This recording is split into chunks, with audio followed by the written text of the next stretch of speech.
ሰበር የተባለለት መረጃ ተሰምቷል። በሰሜኑ የሀገሪቱ ክፍል ፖለቲካዊ ውጥረቱ ከመቼውም ጊዜ በላይ በተካረረበት በዚህ ወቅት የእርስ በርስ ጦርነት ቢኖርም ከውጭ ኃይሎች ጋር ተሰልፎ አገርን ማውጋት ትልቅ ክህደትና ወንጀል ነው ሲሉ አንድ ከፍተኛ የቀድሞ የህወሓት አመራር አስተያየታቸውን ሰጥተዋል። እኚህ ከፍተኛ ባለስልጣን የህወሓት መስራች ከሆኑ ፖለቲከኞችና የበረሃ ታጋዮች መካከል ስመጥር ሲሆኑ የትግራይ ክልል ርዕሰ መስተዳድር በመሆንም አገልግለዋል። ከቀድሞው ጠቅላይ ሚኒስትር አቶ መለስ ዜናዊ ጋርም ቅርብ ወዳጅነት እንደነበራቸው የሚነገርላቸው እኚህ ባለስልጣን ሰሞነኛውን የህወሓት አካሄድና ጽምዶ የተሰኘውን ህብረት በጽኑ አውግዘውታል። እኚህ የህወሓት ባለስልጣን ማን ናቸው? ዘርዘር አድርገን እንነግራችኋለን።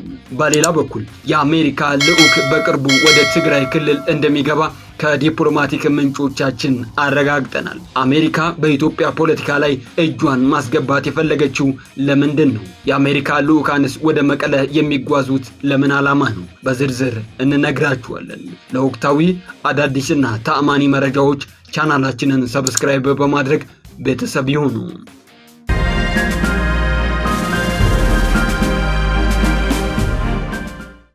በሰሜኑ የአገሪቱ ክፍል በተለይም በህወሓትና በፌዴራሉ መንግስት መካከል ውጥረቶች በተጋጋሙበት በዚህ ወቅት በአዲስ አበባ የሚገኘው የአሜሪካ ኤምባሲ ከፍተኛ ልዑካን ቡድን በሚቀጥለው ሳምንት ወደ መቀለ ከተማ ያቀናል ተብሎ እንደሚጠበቅ ለጉዳዩ ቅርብ ከሆኑ ምንጮች ያገኘነው መረጃ ያስረዳል።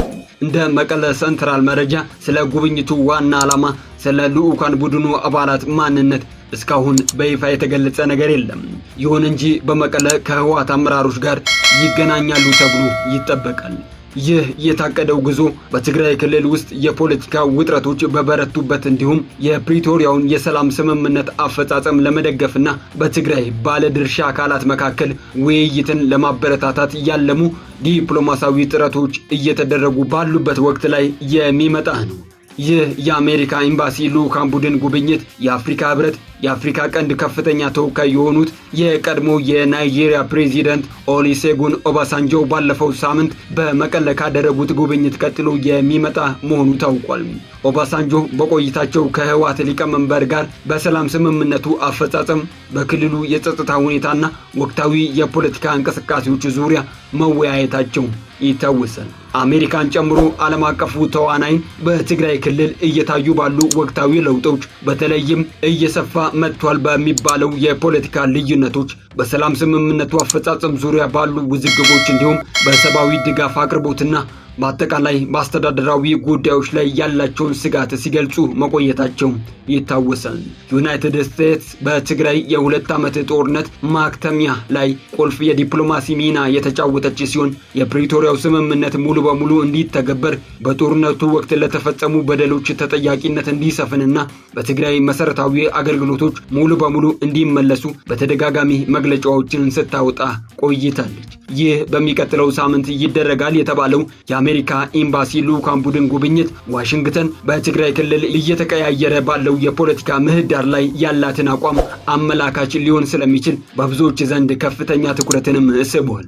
ይህ መረጃ እስከተጠናቀረበት ሰዓት ድረስ ግን በአዲስ አበባ የሚገኘው የአሜሪካ ኤምባሲ ስለታቀደው ጉዞ በይፋ የሰጠው አስተያየት ግን የለም።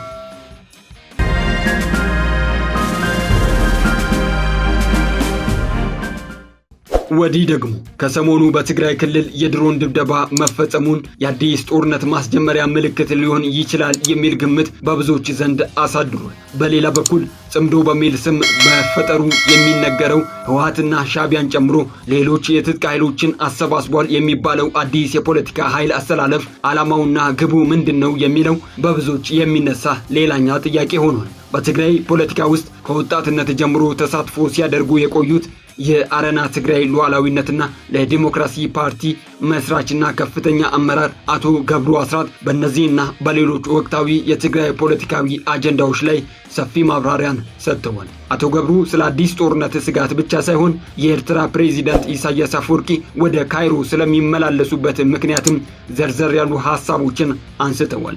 ሰሞኑን የድሮን ድብደባ በሽራሮ አካባቢ የተፈጸመ ሲሆን ህወሓት ራሱ አምኖበታል።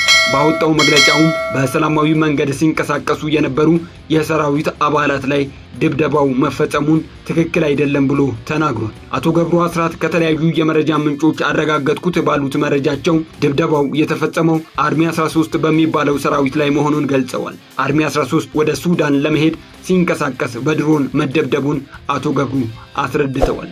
በሰሜኑ የሀገሪቱ ክፍል ፖለቲካዊ ውጥረቱ ከመቼውም ጊዜ በላይ በተካረረበት በዚህ ወቅት የእርስ በርስ ጦርነት ቢኖርም እንኳን ከውጭ ኃይሎች ጋር ተሰልፎ አገርን መውጋት ትልቅ ክህደትና ወንጀል ነው ሲሉ አቶ ገብሩ አስራት ገልጸዋል። የህወሓት አካሄድም አጥፊና ለትግራይ ህዝብ አንዳችም ትርፍ የሌለው መሆኑንም አክለዋል። ይህ በእንዲህ እንዳለ ሰሞነኛውን ውጥረት ተከትሎ የትግራይ ክልል ነዋሪዎች ከፍተኛ ስጋት ላይ መውደቃቸው ታውቋል። በክልሉ ህወሓት የጀመረውን አስገዳጅ ወታደራዊ አፈሳን በመሸሽ በርካታ ቁጥር ያላቸው ወጣቶች ወደ አዲስ አበባ እየኮበለሉ መሆኑንም ከታማኝ መረጃ ምንጮች አረጋግጠናል። ከዚህም ባለፈ ህወሓት በተለያዩ አካባቢዎች የዘረጋቸው ኬላዎችን ለማለፍ ከፍተኛ መጠን ያለው ገንዘብ በጉቦ መልክ እንደሚሰጥም የደረሰ መረጃ ይጠቁማል።